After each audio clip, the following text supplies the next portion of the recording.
नोंथांमोना नैबेयाव नुदों बड'लेण्ड रादाबाव मोनसे गोदान खौरां फैदों बे जाहैबाय आरो बेजों लोगोसे बिथांमोनखौ केस होनाय जाय गोबां खौरां भाइराल जानाय नोंथांमोना नुगासिनो दङ जे बोरैहाय आं बेखौ फोरमायनो थांगासिनो दङ र' भिडिअखौ नायजोबोब्ला जायफ्रा नायजोबो थारैनो बुजिगोन आरो मोनसे भिडिअ नुदों नोंथांमोना बेखौबो आं खिथागासिनो दङ बिनि सिगां नैबेखौ आं फट'खौनो होनानै होनसै दिनैहाय इन्टारनेशनेल योगा डे ना मा बावहाय जोंहा मानगोनां प्रमद बर' सारा बिटिसि बा दानि बिटिआर एक्चुअलि डकुमेन्टसफ्रावथ' दाबो बिटिसिआनो दङ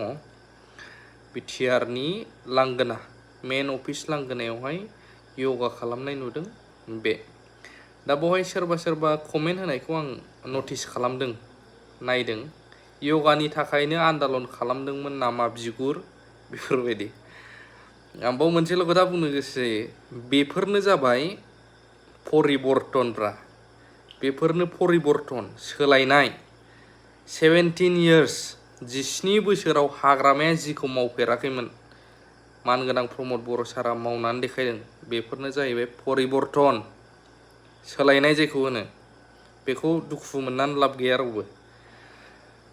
लोगोसे मोनसे खौरां भाइराल जागासिनो दङ बड'लेण्ड रादाबनि बर'नि नाम्बार 1 निउज चेनेल जायखौहाय होननानै जों गोबां पर्टेलफोरा बुङो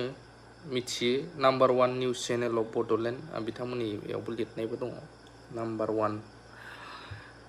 हेक जाबाय होननानै बावहाय आं नुनो मोनदों बड'लेण्ड रादाब बर'नि निउज चेनेला इउटुबनिफ्राय हेक जाबाय नोंथांमोना बाव मा कमेन्ट होनो सानो आरो गोबाङा कमेन्ट होखाबाय दां दहायनिफ्राय भिडिअ नुनायाव एक्चुअलि आं थांनानै नायदों ओमफ्राय फेसबुकनि हेक इउटुबनि हेक बेलेगथार दै इउटुबना मोनफिननो बिराद इजिबो जुदि नोङो माबा मोनसे कमिउनिटि गाइडलाइननि बाहेरा मिस्टेक मावाखैब्ला नोङो बे चेनेलखौ सोरबा डाइरेक्ट नोंनिफ्राय माबा मोनसे लानानै खावदोंब्लाबो नों बेखौ नोंनि user ID चेनेलनि ID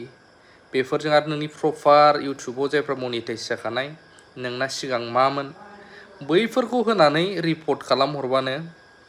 direct YouTube टिमजोंहाय नों बेखौ मोनफिनो नोंनो हरफिनो नोंखौहाय भेरिफाइ खालामगोन दा बेबायदि नाथाय फेसबुकफ्राव हेक जायोब्ला डाइरेक्ट अनारा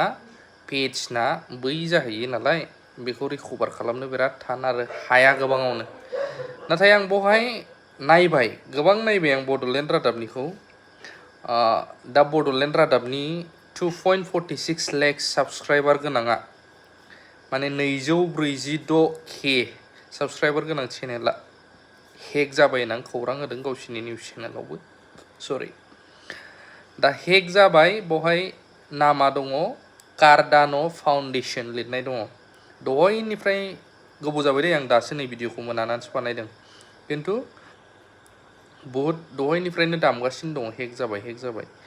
हेक जादोंब्ला आं बुजिनानै मोनाखै दानिसो भिडिअ लाइन नुबाय आं नै बिजाथि आसाम आयेन आफादनि रां बावजा जथुमा 2022 फर भिउ 3 मिनिट्स एग' बेफोर बबेनिफ्राय फैफिनखोथाय 8 मिनिट्स एग' 9 मिनिट्स एग' माने गावसिनि भिडिअखौनो गोदान भिडिअ नुदों ओमफ्राय बोरै जाखो बिसिनालाय सानदां जिखुनुआनो जाया गोबाङा खुसि जादों जानो हागौ हेक जाजाबालै साला खिन्थु रोङोब्ला इउटुब चेनेला बे पर्टेलबाबो निउसब्लाबो जायखौ जों बर'नि निउस होनो मोनसे चेनेलसो नालाय इउटुबनि रोङोब्ला बेखौ इजियैनो गोरलैयैनो मोनफिनगोन हामदोंलै साला बड'लेण्ड रादाब होनलायनानै जेबो लाब गैया बे फेसबुक पेज नङा इउटुब चेनेलसो आरो इउटुब चेनेला गावनि मोनसे आइडि थायो आरो बेखौ टिमा मोजाङै नोङो कानेक्ट खालामोब्ला मोनफिनो बेबायदि माबानियाबो देरहासार इस्लारि ब्रादारनियाबो मोनसे डिलिट जादोंमोन बेनाथ' डिलिट आं नागिरफिनदोंमोन नाथाय चेनेल आइडिखौनो बिथाङा बावबाय बेनाबो बिदि जादों दा मोनसेया 100K जाफिनबाय होनदां बेबायदि जिखुनु जा मोनसे भिडिअ होबाय थादों आनिलमोनखौ फासायग्रा सिख्लाफोर उमुक नै बिदि आं नुलागासिनो दङ गोबां भाइरालबो जादों आनिलमोनखौ केस होग्रा उमुगाबो होजाफिनबाय बेफोरबायदि बेखौ बुंबाय थानांगौ दरखार गैया नाथाय आं जोंनि गोदान क्रिएटरफोर जायफ्रा बाबांसिनब्लाबो भिडिअ बानायगासिनो दं नाजादों बैसोरनि थाखाय आं बुंनो गोसो जायो निउस लाबोयो जों मालाबा सोरनिबा आपडेट लाबोयो नांगौखिनियाव नाथाय बैफ्राव मा खायफा बै सिख्लाफोर माइनरफोर जायफ्रा 18बो नङा सोरबा केस सोलायदों सोरखौ मा जादों दायनिगिरिबाबो जों बिसोरखौ दायनिगिरिखौनो होननो हाबावा इभेन पुलिसनि मानि आयेननि हस्पिटालफ्राव लिरोब्लाबो बिसोरखौ नामखौनो मेनसन खालामनो हाबावा नाम लिरनो मोना बाव डाइरेक्ट मा लिरो भिक्टिम्स उमुक भिक्टिम्स ओंखायनो जायफ्रा मोखां देखायनानै नैबे केसनि बेलायाव मोजां भिडिअआ बेलेग खोथा केसनि बेलायाव केसजों रिलेटेड थानाय सोमोन्दो थाफानाय मोखां देखायनानै नाम लानानै जुदि बानायदोंब्ला बै दायनिगिरिबाबो सिख्लाया बे सिख्लाया जुदि नोंनि उल्था एगेन्स्ट एक्सन लायोब्ला बै सिख्ला उन्दैसानि न'खरनिया गावसोर दायनिगिरिबाबो नों जाय होग्रा बिसोर फासियो बिराद साननो गोनां आरोना बेखायनो आङो खावलायदों गोबां जोंनि फिसा इउटुबारनिफ्राय लानानै गिदिरसिम मोखां होदों नाम होगासिनो दं उमुगा सोरबा साब्रैखौ जाथामखौ बिदि लांदोंनो उमुक नाथाय रियेलिटिया बेनो जोङो सासे उखिल नङाब्लाबो मायाब्लाबो जायफ्रा आयेननि बिजाबफोरखौ स्टाडि खालामो आयेननि खामानि मावग्राफोरजों टाच थायो माखासे साजेसनफोर लायो बैसोर निस्सय बेफोरखौ बुजिगोन आरोना दा जिखुनुआनो जाया बड'लेण्ड रादाब बा हेक जादों होननायाव नोंथांमोना मा बुंनो सानो आरो दिनै इन्टारनेसनेल योगा डे ना मा डे आं गोसोआव गैया बेयावहाय जोंहा मानगोनां प्रमद बर' सारमोन आरो प्रमद बर' सारल' नङा गोबां जायगा दाबावनो योगा खालामनाय नुनो मोन्दों योगा केम्प थ' बेफोरो नांगौबो आरो खायफा गाज्रि कमेन्ट हरदों दा बेखायनो बुङो आं माने 17 इयार्सआव जाय खालामनो रोङाखै बेखौ खालामदों मालाय परिबर्तन सोलायनाय बुंनानै माला ओमफ्राय मोनसे खोथा बर'फोरनिखौ नायोब्लाथ' डिआर नाब्ला सारमोन गोबाङानो दासिमबो गैया